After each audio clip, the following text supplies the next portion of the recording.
there, welcome back to my channel, Paper Therapy with Amy. Here is how a picture prints on the Canon Selphy. I've had a few questions, so I'm gonna just answer a few questions. I got the Canon Selphy because it was a really good deal on Marketplace. Somebody had gotten more than one for Christmas, so I got it for $100. I would someday like a better printer. It's good, but it's not perfect, and I'll let you know the reasons why in a few minutes here. But I'm going to start with this and see how I enjoy printing my own pictures. So far, so good. So this is a hike we recently went on. I'm going to be scrapbooking that today. And here is another picture. So what I want to show you is you can also print with the Canon Selphy. You download an app on your phone. It's like a Canon Selphy app. And you can print pictures like this in this format, or you can print pictures in this format here. So I want to show you though, so I'll just keep these in frame over here. So I'm just going to put this one sideways. There we go. Okay. So these pictures here, I had tried to print this picture of my husband and me, and I know that my skin, being a fair redhead, really fades out in pictures. So under the app, I can darken the photos. And so I turned the brightness down 2 notches, and that was too much. You can see here, I only turned it down 1. You can do brightness, contrast, and saturation. So, but on this photo, because my son is as fair as me, he's getting tan now, but you can see, so let's put these like this.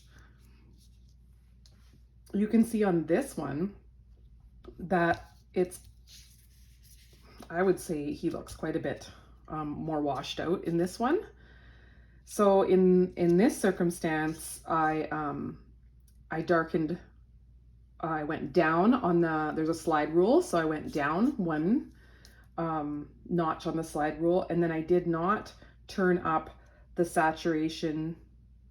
No, I didn't turn up the contrast. So the contrast is what's going to make our skin look lighter, because it's trying to make more contrast between the light and the dark. But I did turn up the saturation so that the coloring in our skin would show up more. So those are the different options you can do. You can see here, like this was too much, but then don't forget my husband's a lot darker skinned than me, so it can be tricky. And you do have to play with that a little bit. And you can do each photo. So when this is on the screen, and I'll try and make another video sometime and learn how to like record my screen on my phone. I don't know how to do that yet. But anyways, you click on the picture when you have it in this setup. You click on the picture, and then at the bottom, it will give you options. And then you'll click on crop. That's how I flipped this way, and I turned it 90 degrees a few times until I got it this way.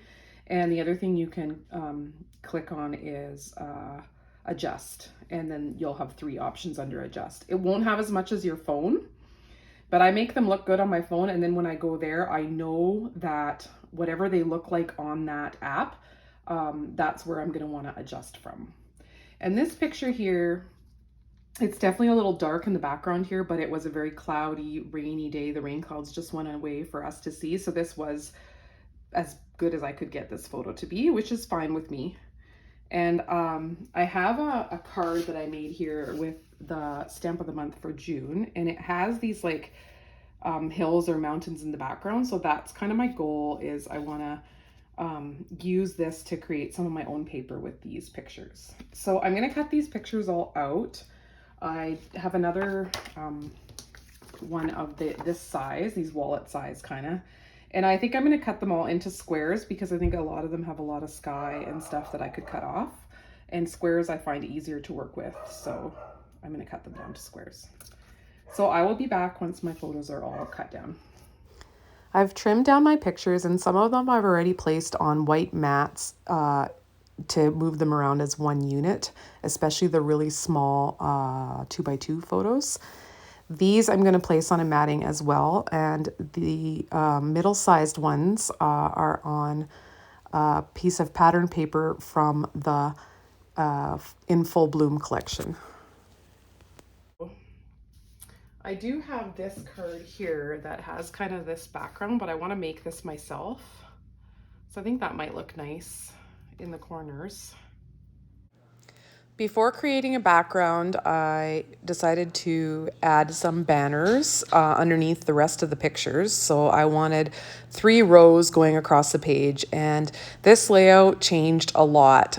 Some of my layouts just do this. It wasn't coming together for me, and I ended up removing some pieces, but I ended up with a finished product that I really, really loved. So it all turned out in the end. So you have to kind of trust the process and just keep working with it. And this was over a couple of days because I had to walk away. It just wasn't working. And when I came back, I was able to get it together the way I liked it.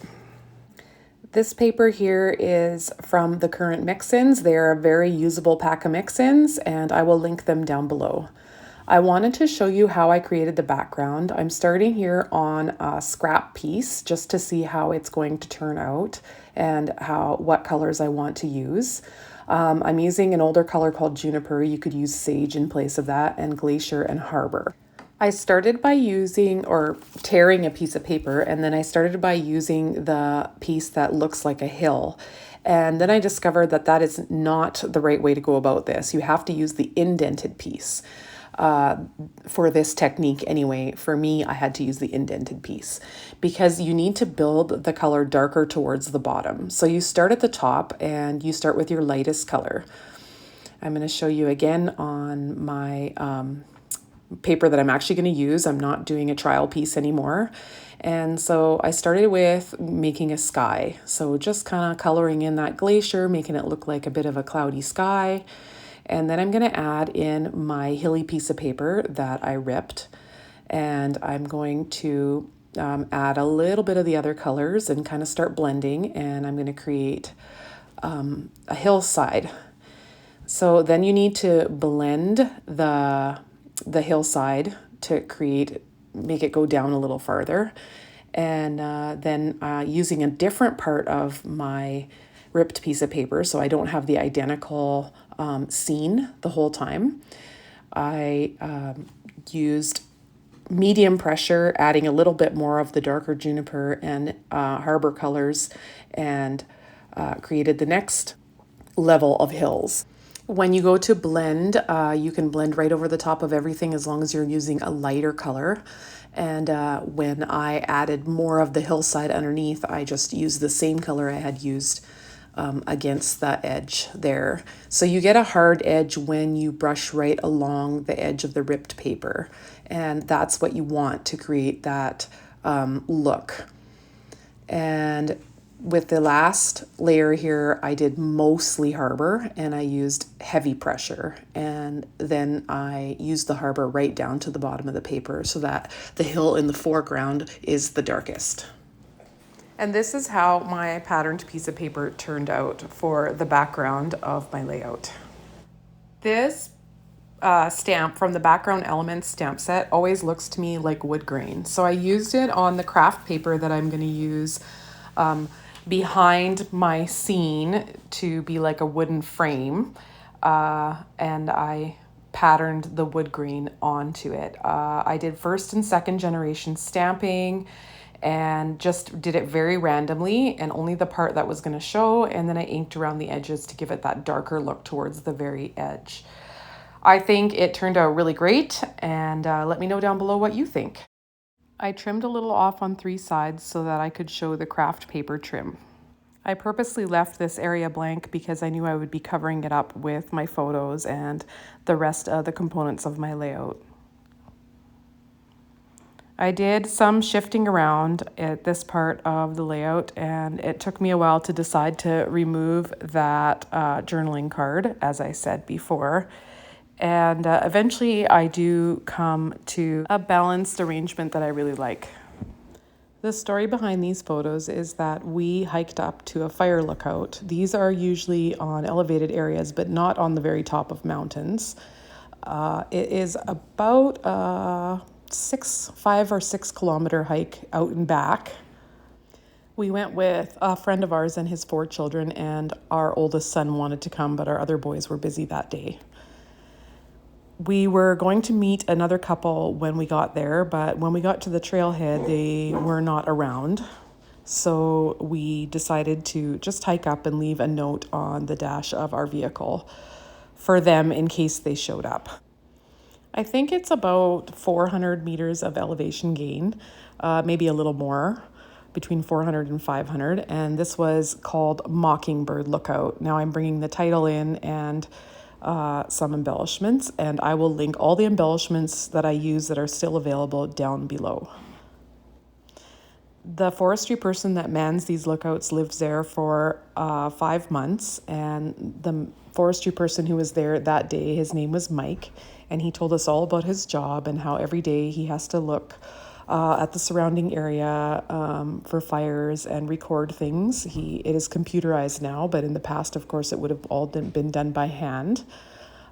He told us the names of all the mountains that we could see in the distance and told us about his work and how he enjoys it.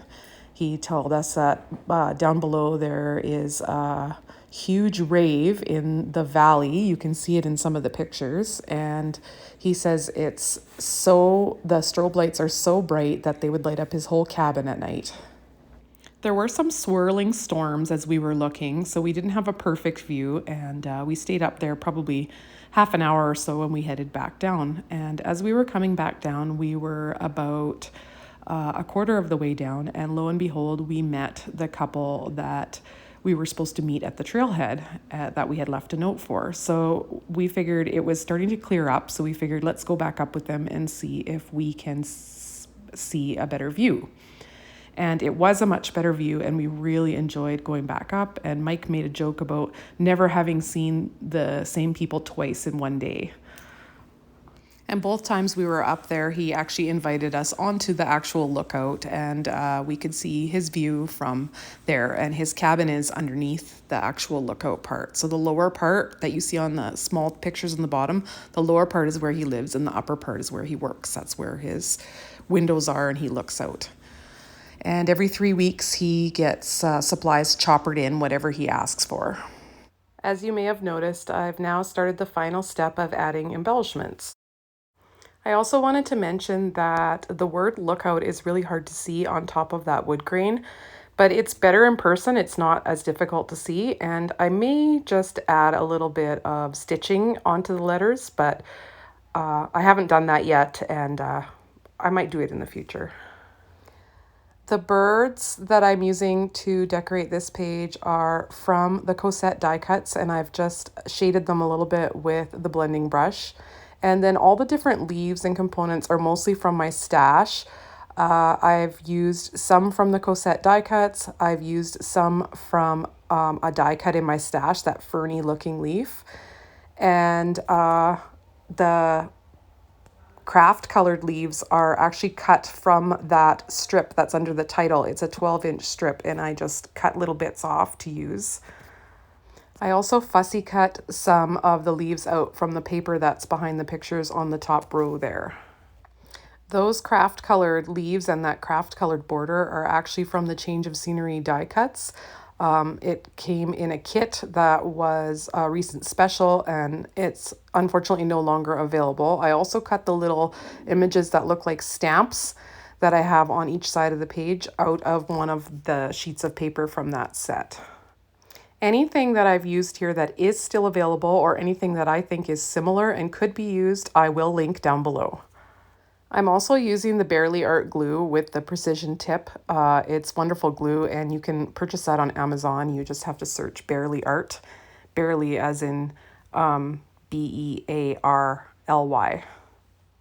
The butterflies in camera are also fussy cut from the paper right on the very top.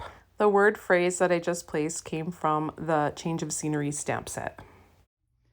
So you'll notice that I removed where I was going to do my journaling because it just wasn't working for me. I'm really happy with how this turned out now. I really like how integrated the title is. And I have this. It's the Avery labels. I will link the Amazon labels below. And my plan is to put it right over this photo because I'm okay with the photo being covered a bit. It's the same photos here and here. So I'm gonna try that. The other option is that I could put it on a flip flap over the photo so it could be flipped. But I do really like the idea of being able to see the photo through it. So I'm just gonna try it, and the worst comes to worst, I don't like it, I have to rip it off and I have to put a flip flap, or I can add a flip flap over top and print a new picture. So I'm gonna do that right now. So I want that as straight as I can get it. I'm just gonna eyeball it. I love it. I'm so glad I did it. And that's why I also kept a couple of these, because I thought I might put them, well, it could go right here. That looks pretty good. And then maybe this one there. Okay, so this is the finished layout. I'll bring you in for a close-up.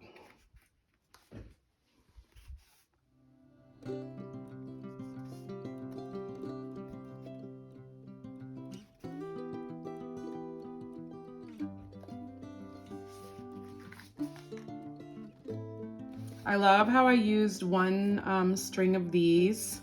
So I still have one left, and I just kind of spread it around the page and used the one strip over here. And I love how my journaling turned out. That is just awesome. I will do that again. So hope you enjoyed that layout, and we'll catch you next time. Bye.